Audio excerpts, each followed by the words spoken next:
There's quite a lot of concerns being raised about the fact that COS application is actually taking longer than it used to, and this is basically because of so many reasons which I will be mentioning in this video.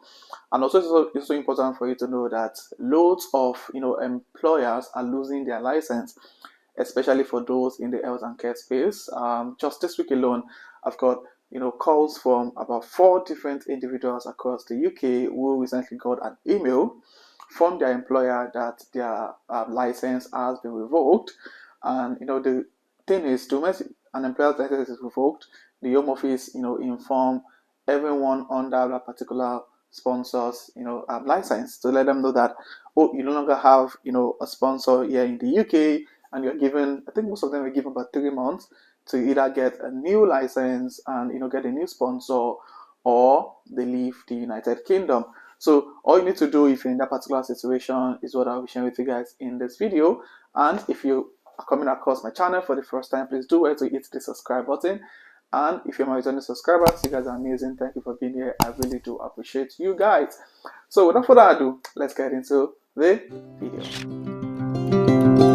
Getting a certificate of sponsorship from your employer is quite a process required definitely for you to be able to push out your online application for the visa, the visa you're applying for. And it's very important to know that for the past couple of weeks, lots of people have been getting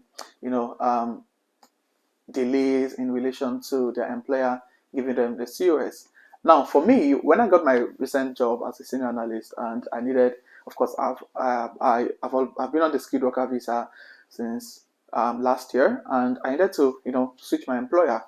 I think I submitted my documents on a Monday morning. Before close of business that day, I got my COS sent to me. That's because every employer, depending on the level your employer is in relation to meeting the requirements on their licensing and all of those information, will also determine how long it's going to take. I've also got a friend who recently got a new job, and it took about 5 working days actually, for him to eventually get a COS. So it really depends on the organization you're working with and how much allocation they've got with the Home Office. Now, it's important to know that employers assign COS through the online sponsor management system called the SMS, usually at the cost of £900 per COS.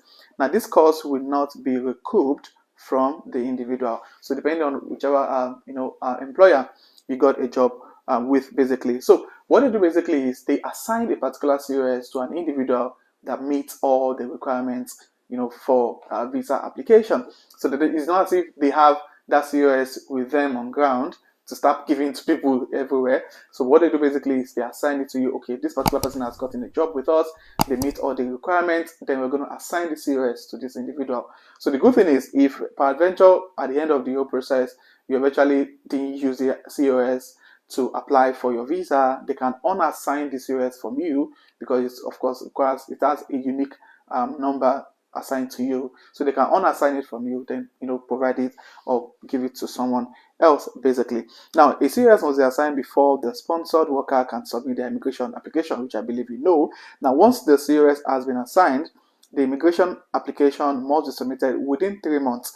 The COS has a unique certificate number which sponsored worker are required to input in their online application, which, of course, if you've applied for a skilled worker before visa or health and care visa, you definitely know about this. Now, it's also important for you to know that many of these organizations, especially those that provide COS, now the in case of initial allocation of COS, it's for a period of 12 months from the approval of the sponsor license. So basically, the most of the organizations that probably eventually get their license to sponsor in the UK, their initial allocation of COS is for a period of 12 months. So they have like 12 months to allocate COS to individuals. Now, so sponsor will receive an annual automatic allocation of undefined COS in April every year. Most sponsors, however, will need to submit a bulk COS allocation renewal request every 12 months. So depending on your employer, some employer, as you can see, they've got like automatic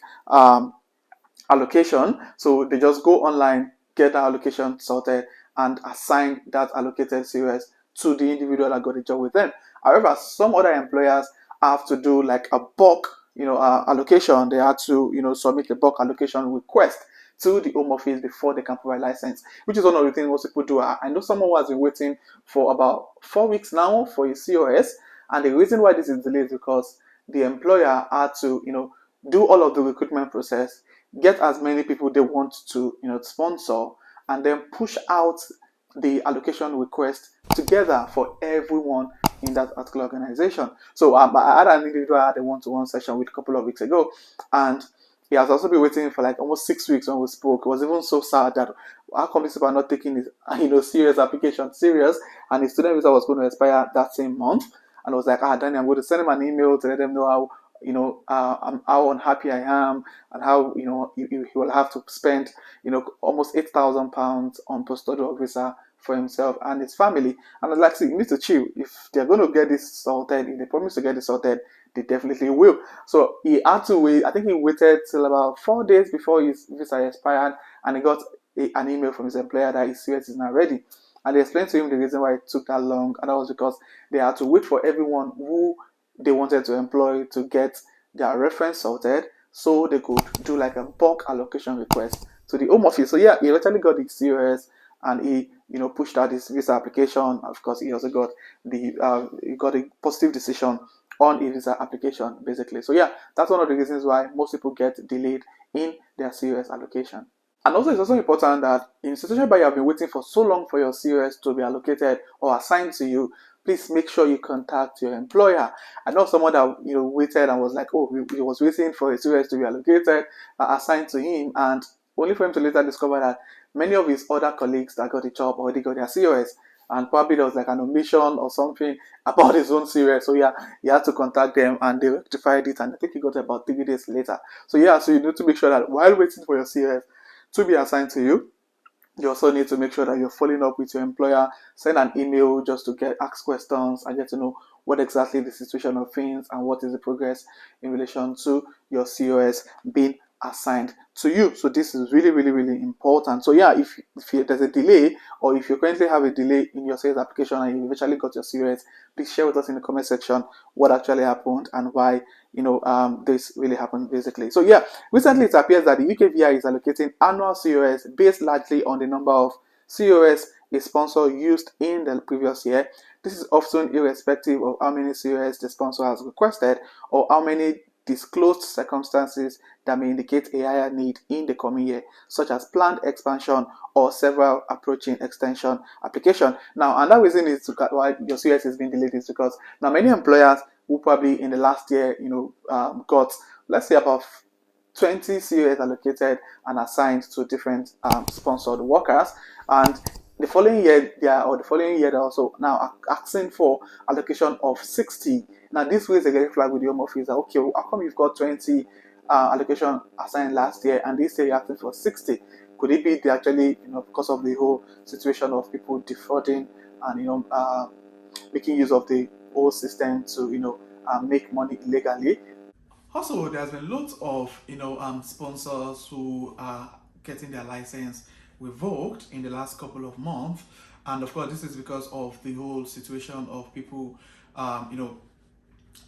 giving out COS without a job, and CQC has really been, doing quite a number of investigations to be sure that people who are actually applying for the sponsorship have got a job for the people they are sponsoring, because it's not going to be of any benefit to the country or to UK at large if people actually come into the country to work as healthcare workers and they have no job. So if they have no job, it means they're putting pressure on the resources available in the UK. And moreover, people on the health and care visa don't get to pay IHS fee. So they're going to be benefiting from the healthcare system, and they're not working to pay tax, national insurance, and what have you in return. So yeah, it's really a lot of concerns. There are lots of people. Just this week alone, I had 4 people who contacted me that their employer's license has been revoked, and they've gotten an email from the Home Office to leave the UK or get another sponsor within the next 3 months. So yeah, it's really a sad situation. However, that's just the reality of things. So if you're in this particular situation, it's high time you look at applying for jobs within the NHS, especially for healthcare workers. I know of people that got NHS job in the last couple of weeks, and they got their job.